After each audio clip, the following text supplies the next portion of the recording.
Hello students, myself Arun Kumar Sharma, your history teacher. Uh, Today we will discuss the second lecture of theme 7, Changing Cultural Traditions.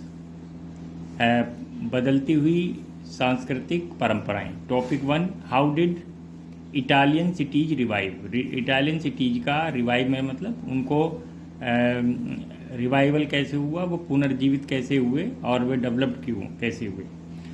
With the expansion of trade between the Byzantine empire and Islamic countries, the ports of Italian coast revived. जब expansion हुआ trade Byzantine empire और Islamic countries में, तो ये जो है ये post of Italian coast, तो ये जो समुद्र तट पर जो पोर्ट थे इनका रिवाइवल हुआ और इनसे व्यापार होने लगा. From the 12th century as the Mongols opened up trade with China via silk root.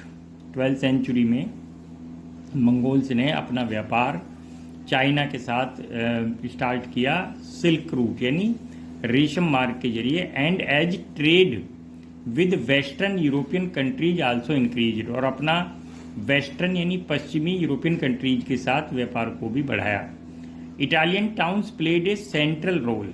उन्होंने इटालियन टाउन्स ने एक केंद्रीय भूमिका निभाई. They had no longer saw themselves as part of powerful empire, और उन्होंने अपने आप को अब एक पावरफुल यानी पहले जो वो देवर include in the powerful Roman Empire. Now they separated themselves from it. उन्होंने अपने आप को इससे अलग कर दिया. बट एज इंडिपेंडेंट स्टेट्स, और बल्कि अपने आप को स्वतंत्र राज्य या स्वतंत्र देश घोषित कर दिया.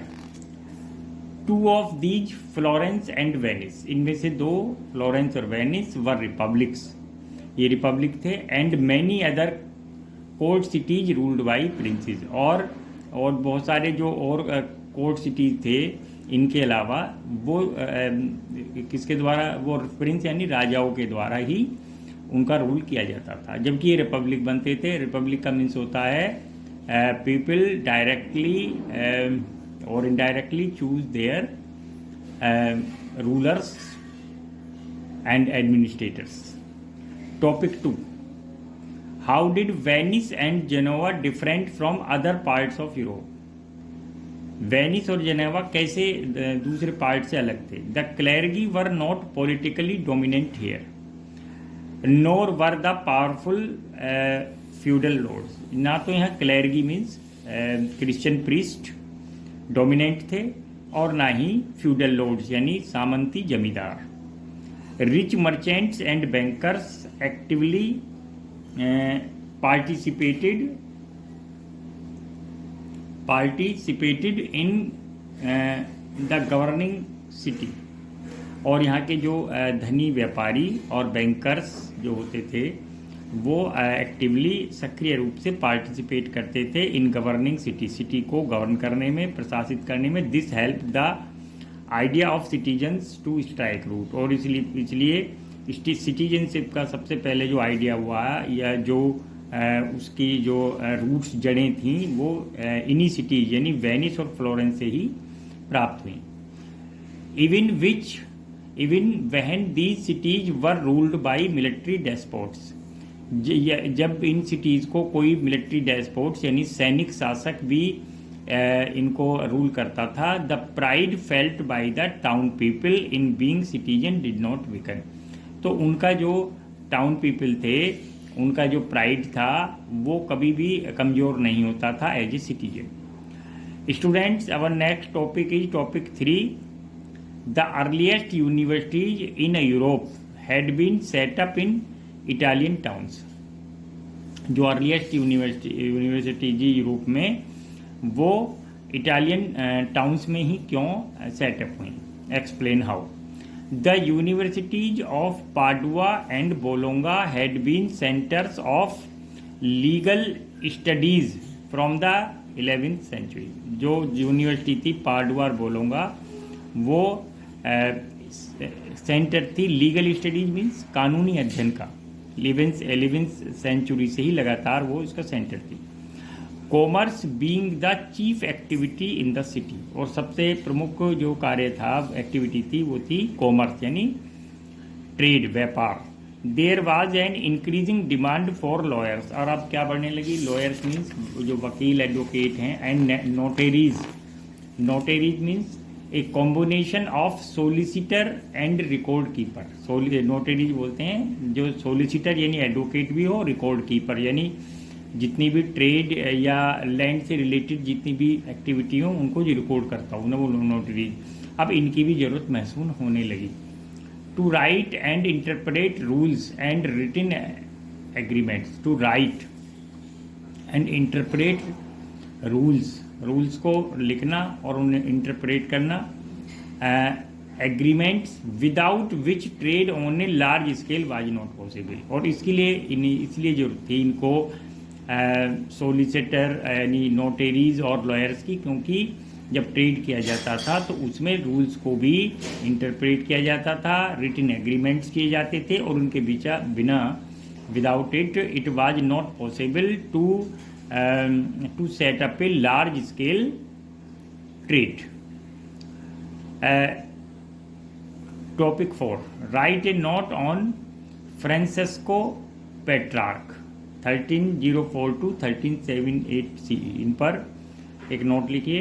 टू पेट्रार्क एंटिक्विटी यानी जो प्राचीनता थी, वाज ए डिस्टिंक्टिव सिविलाइजेशन, एक अलग प्रकार की सभ्यता थी, which could at be best understood, और इसको कैसे समझा जा सकता था, through the actual words of the ancient Greek and Romans, यानी एंशियंट प्राचीन ग्रीक और रोमन जो वर्ड्स हैं या बुक्स हैं उनके थ्रू ही इसको यानी एंटिक्विटी यानी प्राचीनता को समझा जाता था। ही देयरफॉर स्ट्रेस्ड द इम्पोर्टेंस, इसलिए उसने इस बात पर जोर दिया, इस बात पर of a close reading of ancient author. तो उसने कहा कि अगर हमें एंशियंट रोमन और ग्रीक लोगों के बारे में जानना है, वहाँ की कल्चर के बारे में जानना है, सिविलाइजेशन के बारे में, पॉलिटिकल, सोशल और इकोनॉमिक वैल्यूज़ के बारे में जानना है, तो हमें सबसे पहले एंशियंट ऑथर्स जो होते हैं, प्राचीन लेखक, उनकी रीडिंग को पढ़ना चाहिए,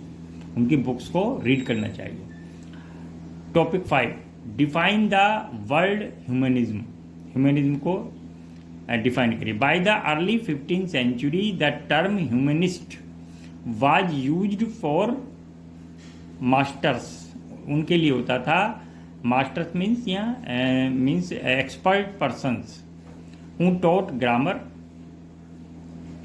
रेटोरिक, ग्रामर भाषण कला, rhetoric, poetry Kavita, history and moral philosophy, जो इन नैतिक दर्शन इनको पढ़ाते थे। द लैटिन वर्ड ह्यूमैनिटीज, जो लैटिन वर्ड है humanities, ह्यूमैनिटास, from which humanities derived, और लैटिन वर्ड था उसका था ह्यूमैनिटास और इसी से निकला humanities.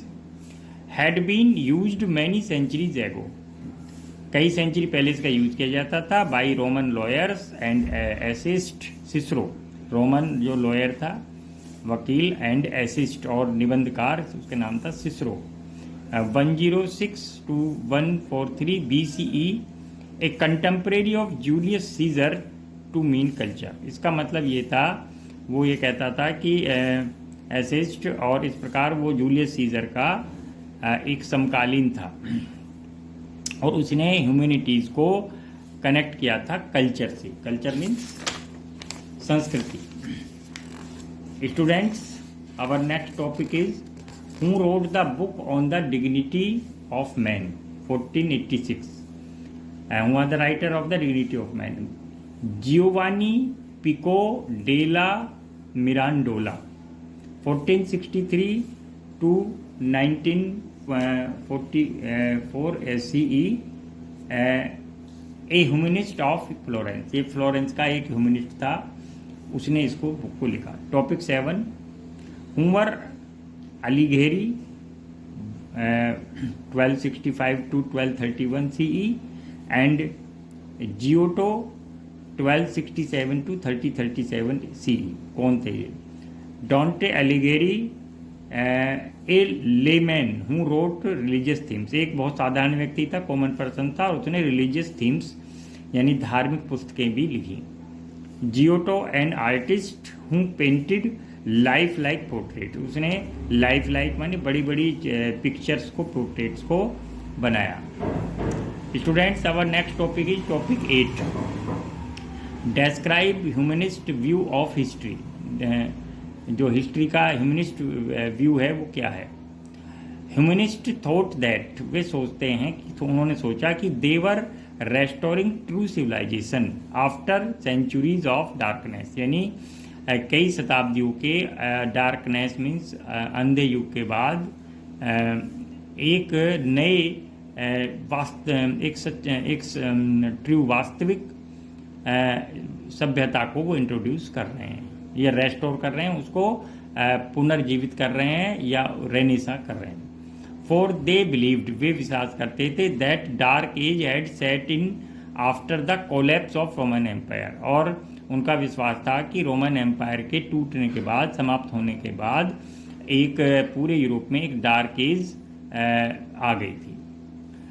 Following them later scholars unquestioningly assumed that, और बाद में बहुत सारे स्कॉलर्स ने बिना प्रश्न किए यही माना है कि that a new age had begin in Europe from 14th century, कि जो नई एज शुरू हुई है वहाँ new era start from 14th century. The term middle age और medieval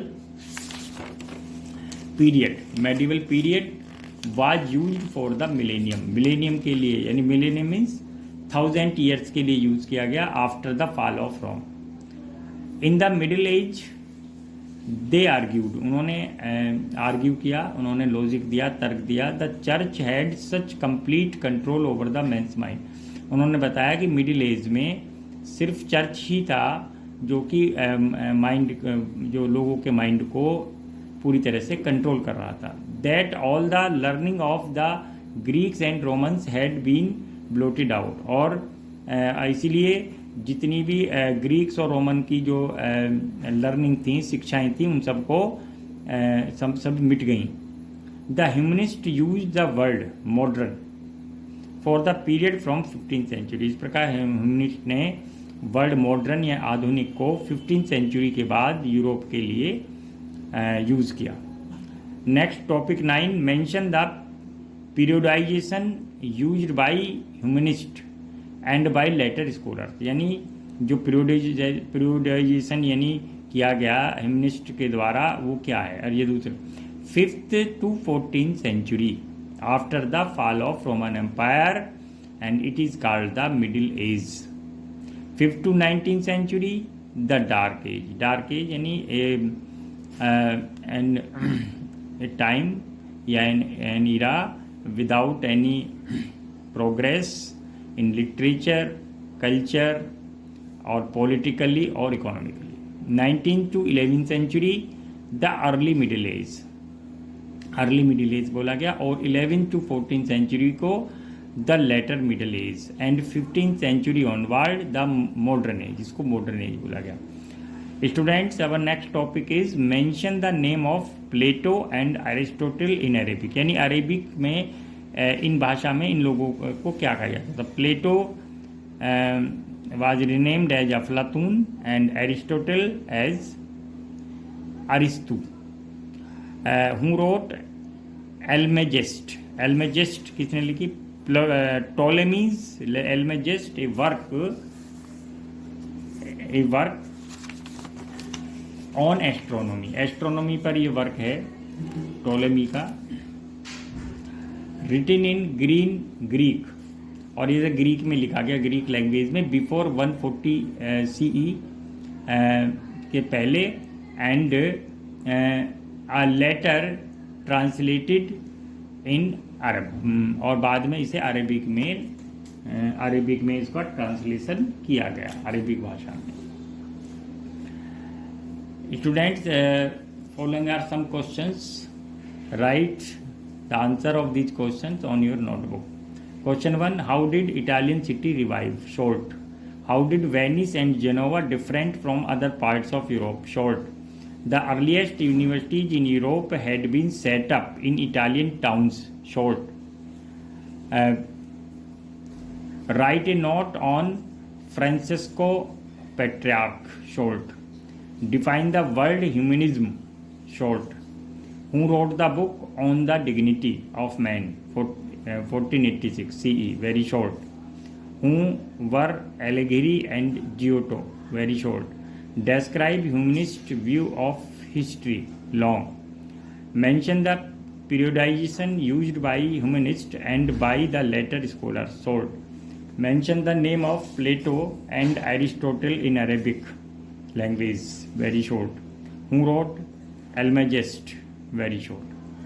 Thank you very much.